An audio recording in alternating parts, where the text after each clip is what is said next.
Welcome back to Your View.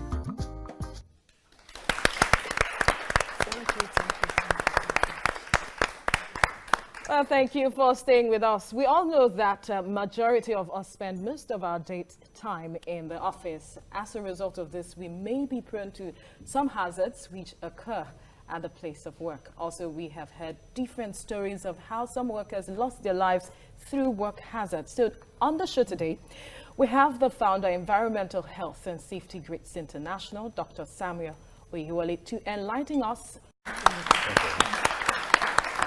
you. Well, join the conversation on 070-8066-8014. Tweet to us at TVC Connect with the hashtag YourViewTVC. Now, what are workplace hazards? Is it different from risks? How do we identify them? How do we get prone to, finding ourselves, in these hazards? Well, hazards are usually as a result of risk.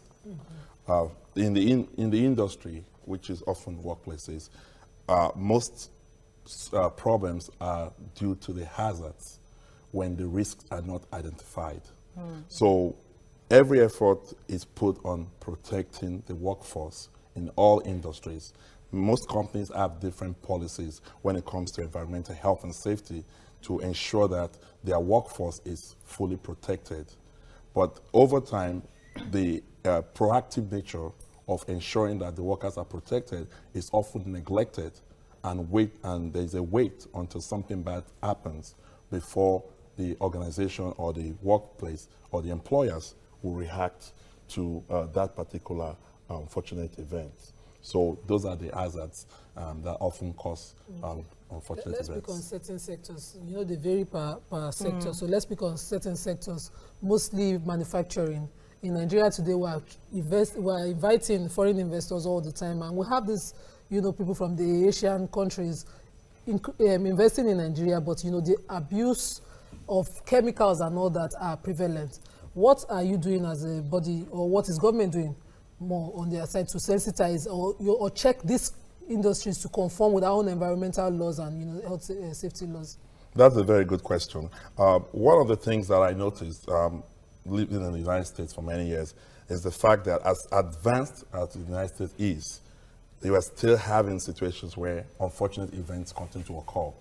Notable among those incidents is the BP Texas City incident of 2005, the Imperial Sugar accident of 2008, the West Fertilizer explosion in 2013 in Texas that devastated the entire community. 15 people died as a result of that event, and 12 of them were firefighters.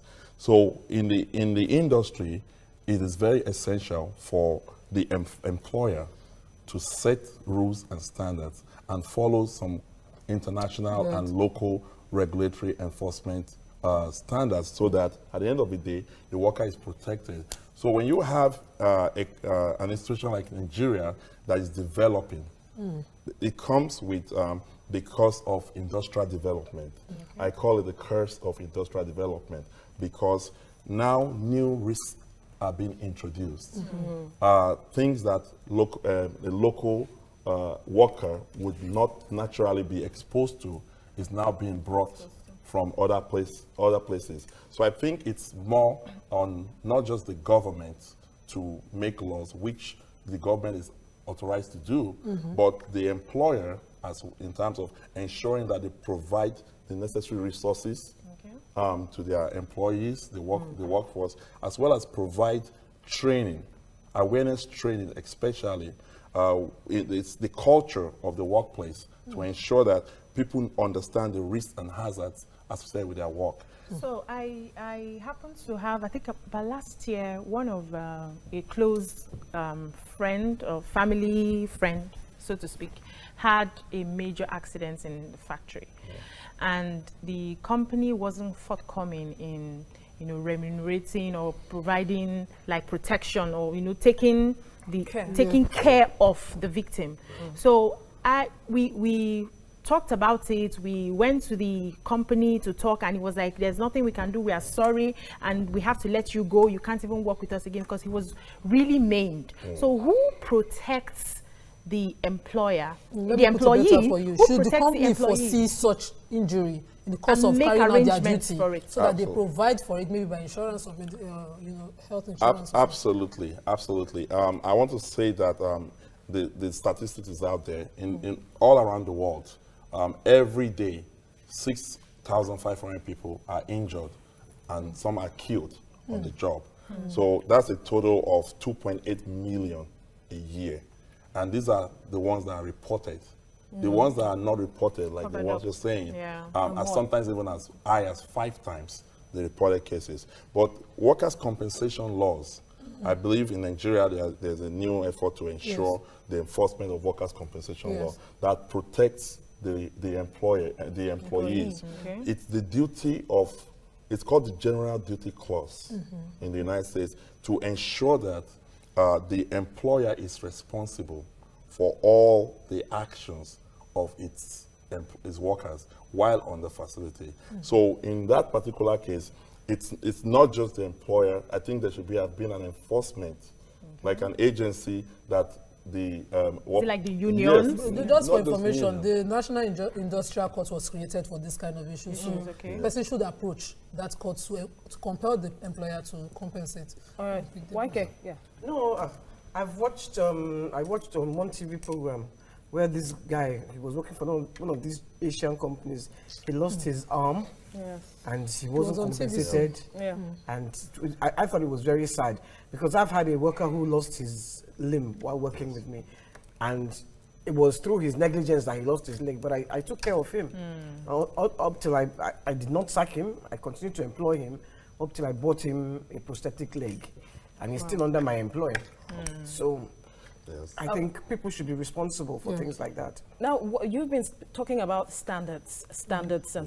Perhaps it would be good if you can educate people on what the standards expected of employers in a workplace, rather, are. There are different standards, and it's left for the employers to make sure that they are in compliance with those standards. For example, you have environmental protection laws that ensures that the environment is protected. And you were mentioning different stuff like chemical deposits, bringing in of foreign workers into Nigeria. All those things actually do come with some inherent challenges. You know, to most employers, it's easy to bring a trained workforce or expatriates from other countries, but there are different barriers apart from just the physical hazards. For example, the language barrier, the cultural barrier, some issues in terms of the acceptance of those people coming in. So it's a lot of complexity associated with the workforce. So I think training on environmental protection, different standards on work safety, industrial safety, continuous improvement, checks and balances over time to ensure that there's a standard system that helps give performance. We all do checkup, or maybe we wait till we're sick, I don't know, but we don't have to wait until there is a problem in the industry, maybe something blow up. Provide for Yes. So it has to be a collective effort from all stakeholders to do a needs analysis to understand the challenges. So who protects people in the informal sector? Let's take, for instance, an actress who goes on set and then a light falls on her and you have to let her go because she's no longer fit for the job. Now, who fights that? Because there's no, except she wants to fight herself. Maybe she's not even, she doesn't have the opportunities or she doesn't have the backing to fight for herself. Right. Who takes that up? Let's take, for instance, we're here now and one of the lights, God forbid, falls on somebody. It will not be my portion. I'm just saying. So those are informal sectors. It's not like factories that have policies on ground. Who takes care of that? Like I said earlier on, the General Duty Clause is something that is adopted in the United States and around the world. But I don't know much about in terms of Nigeria. I think the important thing is to know that the employer is the first layer to respond to taking care of those things. Yes. Okay. But in situation whereby the employer is not forthcoming, like you said, I think it's now contingent upon the victim to sue go to a civil court or, or a workers' compensation court, provided the laws are in place to encourage that, so that people can feel empowered to go out there and report unsafe acts, unsafe behaviors, as well as incidents, without repercussion or fear of losing their jobs. Oh, no, once you report, you are losing your job. So, Obiajulu, just to respond, if it's not for informal sector, the person also has to go to a civil court, like you said, to enforce that negligence of the employer. There was once my brother was on stage and those fireworks, what do they call them? You understand what I'm saying? Just hit his, and he was burnt, and he said, and he was making noise. He said, what is wrong? We have said sorry now. That's, I mean, and really, in that kind of case, who are you going to hold? The owner of the firework? The person, the organizer of the event. Like all this thing that is falling up and down. Or the person that dances and the thing hits him. Anyway, we need to go on this break. When we return, the discussion continues. Stay with us.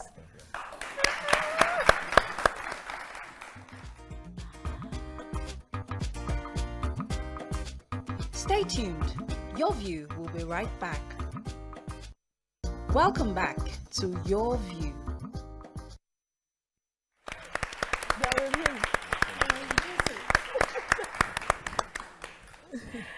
Thank you for staying with us. Now, Yanni was accusing me of not introducing our guests in the studio. That's the people. They are with him, I believe. So they are the same body. I know. So now you know. I was waiting to hear who they were. Nobody was saying anything. They are with him. They are with him. So we'll work on them specially. All right. Yeah, not this my passion. All right, before we move on, I have this question, and it has to do with enforcement, because it is vital at ensuring efficacy of regulations, especially in the workplace and all of safety as well. But when you compare, you are coming from the US, Nigeria, how would you evaluate the efficacy of our enforcement of these laws? First of all, I was born in Nigeria, and I went to the US to go to school, and after many years staying in the US, I started seeing the development that I've seen in the US beginning to pop up in Nigeria. And like I said earlier on, with those industrial developments comes those challenges. For example, I was telling someone that I noticed in Nigeria, a lot of people are driving American cars, but the roads were not meant for American cars. So it's like putting a square pin in a round hole. What kind of cars are we supposed to be driving here?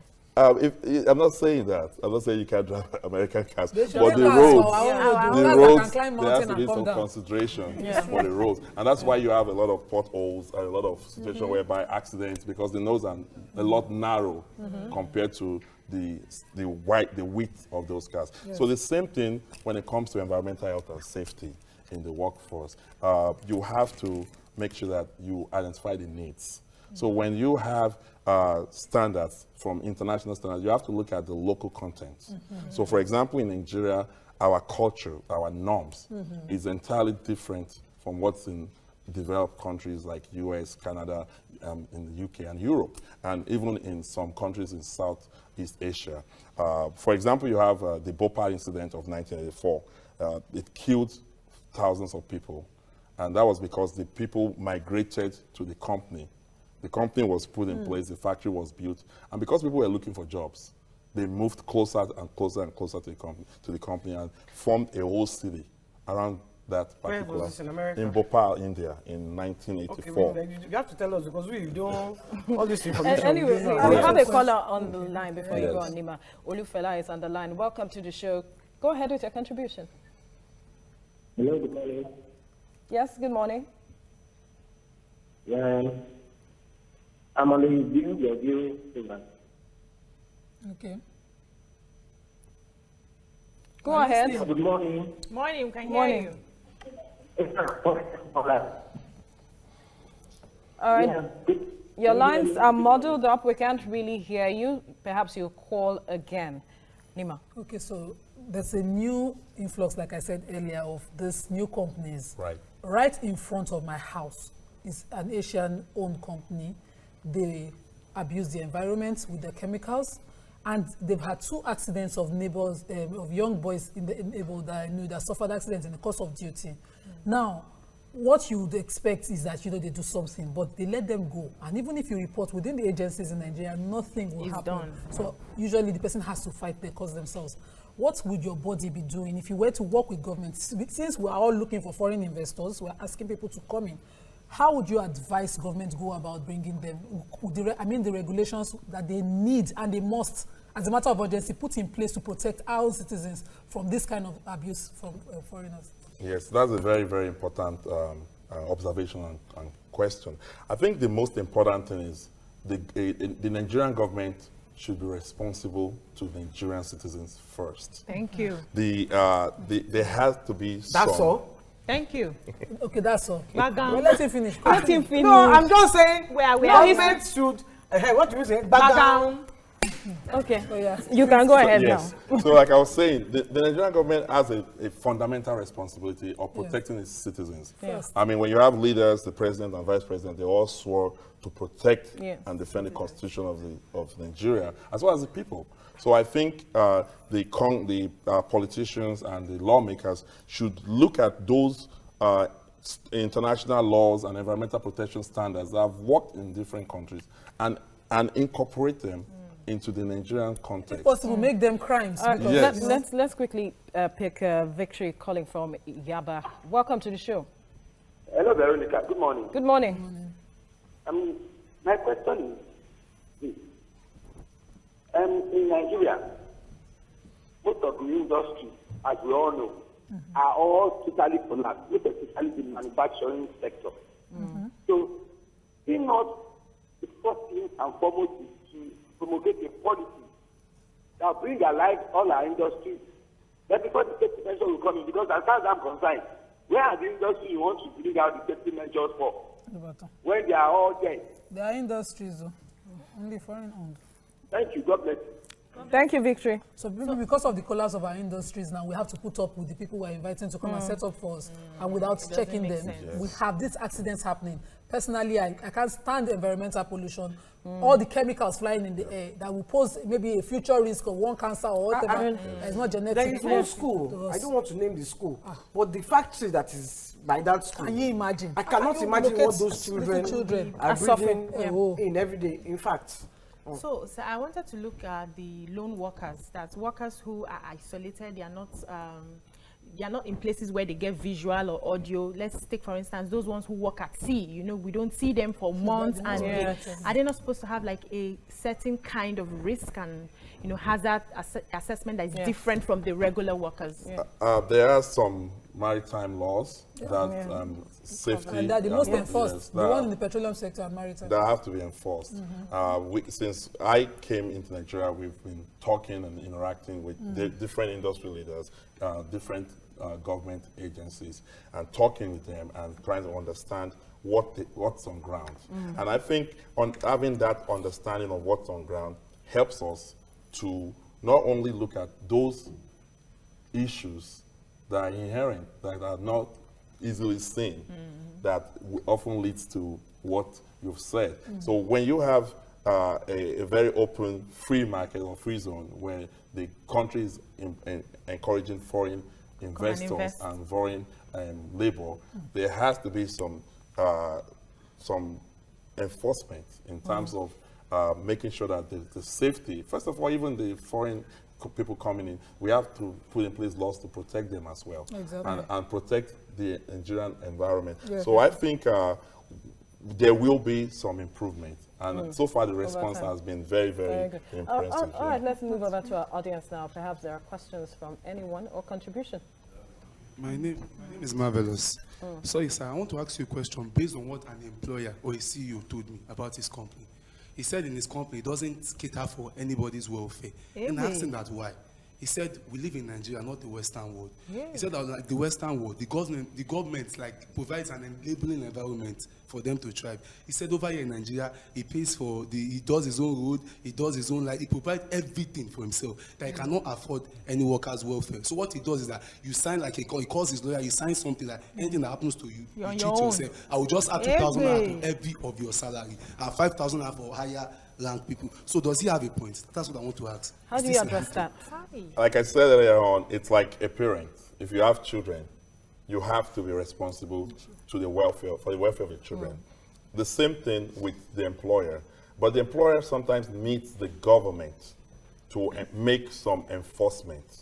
What you just said, I don't think that should be acceptable. I would say as a safety advocate that it's not acceptable.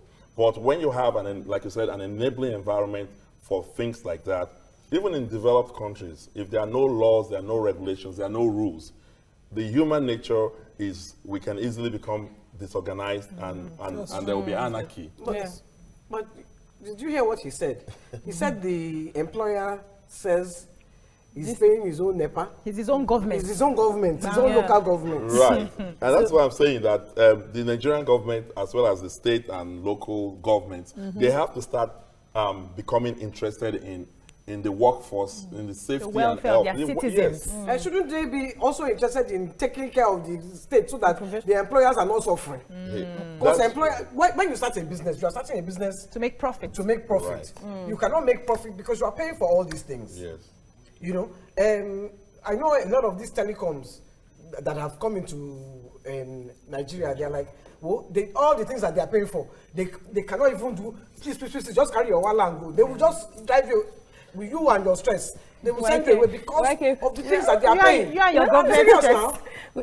I know you're serious. I'm not government now. I know. But we are running out of time now. We are running out of time. So I want you to quickly, wanted you to quickly wrap up. In the summary, I would say that we need to start seeing environmental health and safety as an investment rather than a cost. Because the mindset of I'm paying for this, I'm paying for that, ultimately, they say, say if you think, someone once said, if you think safety is expensive, try an accident. Yes. All right. Thank you, Dr. Samuel Oyewole, safety advocate, for coming on the show. That's the much we can talk about this morning. I'm sure we all had an interesting time. We learned a thing or two. Thank you, our audience. Thank you so much. Thank you, ladies. Thank you, YK, for being the firebrand this morning. Safety is important, everyone. Do not forget that. And now, don't forget that the repeat airs at 11 p.m. See you tomorrow. Have a great day. Bye-bye.